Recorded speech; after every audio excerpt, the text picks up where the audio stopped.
नमस्कार दोस्तों, पाथफाइंडर में आप सभी का स्वागत है। मेरा नाम है डॉक्टर महिपाल सिंह राठौड़ और आज इस लेक्चर में हम डिस्कस करेंगे असम मिजोरम बॉर्डर डिस्प्यूट के बारे में। जी हाँ, भारत के दो राज्यों के बीच का बॉर्डर डिस्प्यूट काफी हिंसक हो चला है पिछले 2 हफ्तों में। तो इसके पीछे क्या कारण है हिस्टोरिकल, उनको हम डिस्कस करेंगे और अभी लेटेस्ट डेवलपमेंट्स क्या है ये भी मैं आपको बताऊंगा। अगर आप मुझसे अनअकैडमी ऐप पर जुड़ना चाहते हैं तो मुझे इस आईडी पर फॉलो कर सकते हैं। अन्य सभी जगह महिपाल राठौड़ मेरा हैंडल है।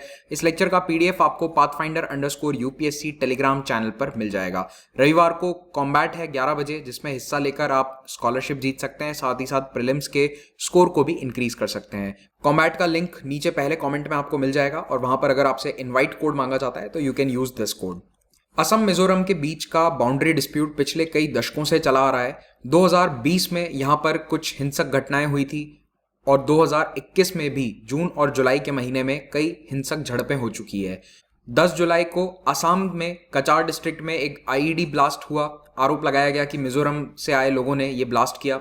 11 जुलाई को 2 बम धमाके हुए मिजोरम में और अगेन इस बार आरोप लगाया गया कि असम के लोगों ने किया है। अब मैं यहाँ पर किसी भी राज्य की तरफदारी नहीं कर रहा हूँ। अगर आप असम की न्यूज़ पढ़ेंगे तो हर जगह आपको यही लिखा हुआ मिलेगा कि मिजोरम के लोग गड़बड़ कर रहे हैं। मिजोरम में न्यूज़ पढ़ेंगे तो असम की तरफ के लोगों पर आरोप लगाए जाएंगे। हिंसा की शुरुआत पिछले महीने ही हो गई थी, जब कोलासिब और हाइलाकांडी का जो बॉर्डर है वहां पर ये परेशानियां स्टार्ट होती है। अगर आप असम का बॉर्डर देखोगे तो असम का शेप टी शेप का बना हुआ है। जो अंग्रेजी शब्दावली का टी लेटर होता है उसका ये शेप है। असम अपना बॉर्डर उत्तर पूर्व के 6 राज्य और पश्चिम बंगाल राज्य से शेयर करता है। केवल एक सिक्किम ऐसा स्टेट है जिसका बॉर्डर असम के साथ टच नहीं होता है और टेक्निकली कई बार सिक्किम को नॉर्थ ईस्ट में हम मानते भी नहीं है। ठीक है, केवल जो 7 सिस्टर्स हैं उसमें ये वाले 7 राज्य आते हैं और इन सभी के साथ असम जुड़ा हुआ है। इनके सेंट्रल में स्थित है असम। तो अगर आप असम और मिजोरम का बॉर्डर देखोगे तो लेंथ में ये बहुत बड़ा नहीं है, इट इज हार्डली 165 किलोमीटर्स। लेकिन यहां पर हिस्टोरिकली टेंशंस काफी ज्यादा रही हैं। हालांकि यहां पर भी अगर हम हिंसा का स्तर देखें, बड़ा डिस्प्यूट देखें, तो वो असम और नागालैंड के बॉर्डर में है और यहां पर कई बार हिंसा हो चुकी है और अभी ये मामला सुप्रीम कोर्ट में लंबित है। अब अगर हम दक्षिणी असम में इस एरिया में जूम इन करें, जो बराक वैली वाला क्षेत्र है, बराक नदी यहां से बहती है, सिलचर बराक नदी के किनारे पर स्थित है।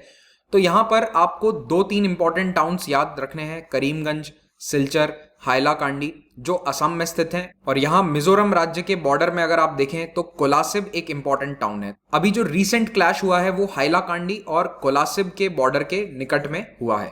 अब हम इतिहास में थोड़ा सा पीछे जाएं तो 120 साल पहले ये पूरा क्षेत्र ब्रिटिश हुकूमत के अधीन था। 1905 में जब कर्जन ने बंगाल का बंटवारा किया तो ये क्षेत्र ईस्ट बंगाल के एरिया में आ गया। तो आज का जो मिजोरम है, जो असम है, ये पूरा east Bengal and Assam state था। तो एक ही राज्य के बीच में अगर डिस्ट्रिक्ट्स का बॉर्डर डिस्प्यूट है तो इतनी प्रॉब्लम नहीं है। और उस समय border demarcation was not a big deal, क्योंकि ये पूरा इलाका पहाड़ी है, जंगल है यहाँ पर बहुत ही घना। तो इस एरिया में बॉर्डर डिमार्केशन नॉन एग्जिस्टेंट था। आज भी इनफैक्ट भारत और म्यांमार का जो बॉर्डर है वहां पर कोई खास तारबंदी वगैरह नहीं है।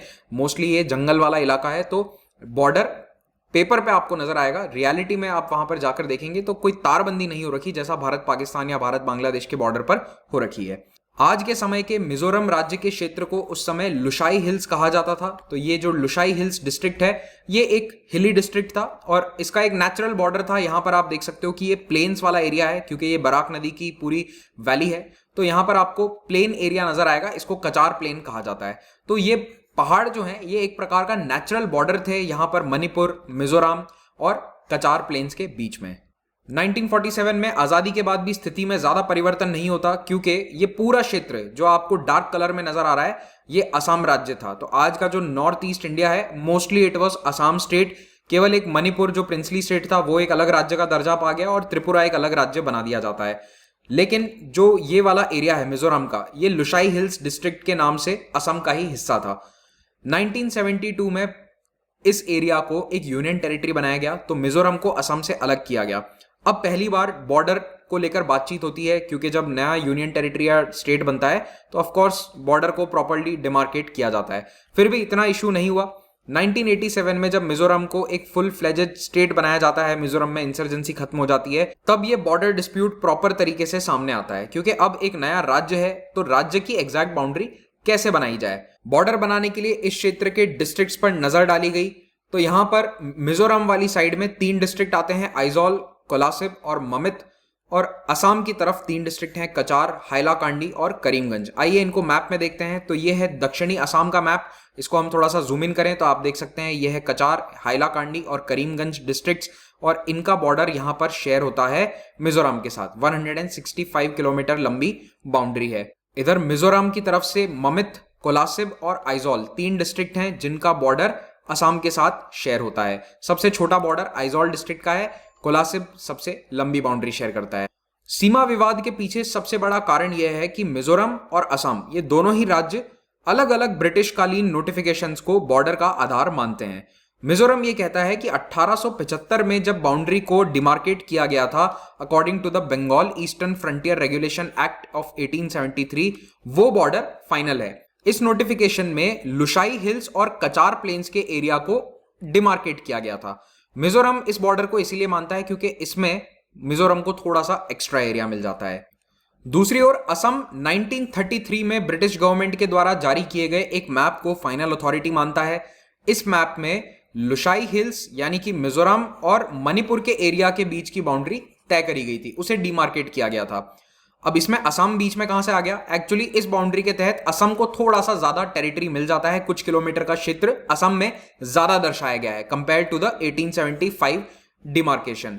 तो एक पुराने मैप के अनुसार मिजोरम को ज्यादा क्षेत्र मिल रहा है, नए मैप के अनुसार असम को ज्यादा क्षेत्र मिल रहा है। अब 1933 का जो ये बॉर्डर है इसे सर्वे ऑफ इंडिया ने डिमार्केट किया था, लेकिन उस समय सर्वे ऑफ इंडिया के अधिकारियों ने मिजोरम के सोसाइटी से किसी से भी कंसल्ट नहीं किया।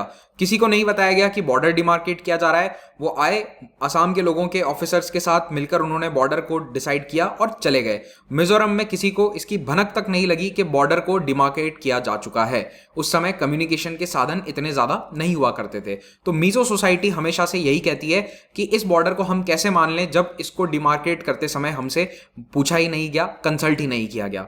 1987 में जब मिजोरम एक अलग राज्य बन जाता है उसके बाद से ये डिस्प्यूट काफी तेजी से उभरकर सामने आया।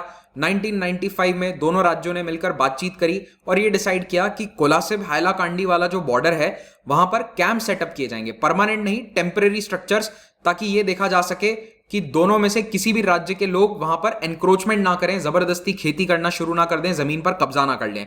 बेसिकली दोनों राज्यों ने यह डिसाइड किया कि जब तक हम फाइनल सेटलमेंट नहीं कर लेते तब तक दोनों राज्यों में से किसी के भी लोग उस डिस्प्यूटेड एरिया में जाकर बसने नहीं चाहिए। तो 10 से 20 किलोमीटर का जो क्षेत्र है वहां पर सरकारी अधिकारी या फिर पुलिस के ऑफिशियल्स रहेंगे और वो ये नजर रखेंगे कि कोई भी इस एरिया में परमानेंटली सेटल ना हो जाए।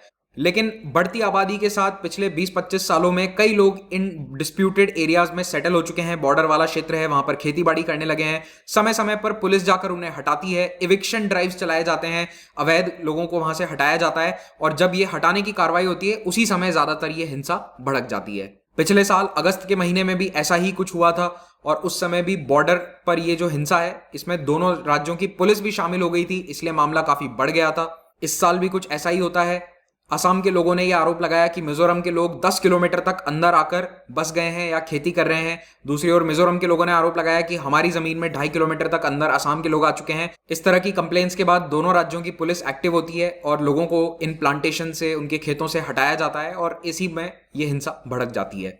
इस हिंसा को शांत करने के लिए दोनों राज्यों के डीजीपी और चीफ सेक्रेटरी को दिल्ली बुलाया गया है। केंद्रीय गृह मंत्रालय के टॉप ऑफिशियल्स वार्ता में मध्यस्थता कर रहे हैं। तो union home secretary Ajay Bhalla ने एक मीटिंग करी थी दोनों ही डीजीपीज और चीफ सेक्रेटरीज के साथ। कई घंटों तक चली मीटिंग के बाद में असम के चीफ सेक्रेटरी ने यह बात कही कि हम एक टेंटेटिव अंडरस्टैंडिंग पर आ चुके हैं, यानी कि दोनों राज्यों ने यह एग्रीमेंट कर लिया है कि अप्रैल 2020 यानी प्री कोविड बॉर्डर पर हम लौट जाएंगे, अपने अपने लोगों को लौटा देंगे। लेकिन मिजोरम सरकार अभी इस बारे में ठोस रूप से कुछ नहीं कह रही है। मिजोरम के ऑफिशियल्स ने कहा है कि हम हायर अथॉरिटीज से डिस्कस करके फिर फाइनली कुछ बताएंगे।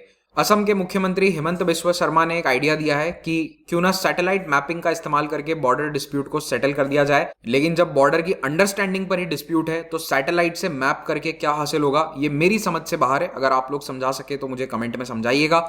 एनीवेज, इसी के साथ हम आज का लेक्चर ये समाप्त करते हैं। इसका पीडीएफ आपको इन दोनों टेलीग्राम चैनल्स पर मिल जाएगा। अगर आप यूपीएससी की तैयारी कर रहे हैं तो अनअकैडमी प्लेटफॉर्म के माध्यम से आप भारत के बेस्ट टीचर्स से पढ़ सकते हैं। यहाँ पर बहुत सारी स्पेशल क्लासेस होती हैं। आपको मेरी स्पेशल क्लास के लिंक्स भी टेलीग्राम चैनल पर मिल जाएंगे। इसके अलावा आइकॉनिक और प्लस 2 कोर्सेज हैं जिनको आप सब्सक्राइब कर सकते हैं। आइकॉनिक में आपको पर्सनल गाइडेंस दी जाएगी एक मेंटोर के द्वारा, जो भी कोर्स आप लें, अगर आप उसमें महिपाल कोड यूज करेंगे तो आपको सीधा 10% डिस्काउंट मिलेगा, तो आपको ये वाली प्राइसेस पे नहीं करनी है। एक साल का जो कोर्स है वो आपको 44,000 रुपीज कॉस्ट करेगा। ऑप्शनल के भी कई कोर्सेज यहाँ पर अवेलेबल हैं। इन कोर्सेज को आप EMI ऑप्शन पर भी अवेल कर सकते हैं। 20 किताबों का GS का सेट 1 ईयर सब्सक्रिप्शन के साथ फ्री में मिलेगा, तो आपको कोई और किताबें खरीदने की अब आवश्यकता नहीं है। आपको प्रिपेयर्ड नोट्स, प्रिंटेड नोट्स एक तरह से साथ में मिल जाएंगे। 1 ईयर और 2 ईयर सब्सक्रिप्शंस पर एक्सटेंडेड वैलिडिटी ऑफर इस वक्त ऑनगोइंग है, और कॉम्प्रिहेंसिव टेस्ट सीरीज जिसमें प्रीलिम्स और मेंस दोनों के टेस्ट्स कवर्ड हैं, ये भी आपको इस सब्सक्रिप्शन के साथ फ्री में मिल जाएंगे। हमारी 3 free test series already ongoing है। पाथफाइंडर टेस्ट सीरीज का लिंक आपको पहले कमेंट में मिलेगा, उसको ज्वाइन कीजिए, प्रीलिम्स के स्कोर को इंक्रीज कीजिए। कहीं अगर इनवाइट कोड या अनलॉक कोड मांगा जाता है तो you can always use this code to unlock every kind of free content on Unacademy platform. Thank you very much for watching this. Have a great day.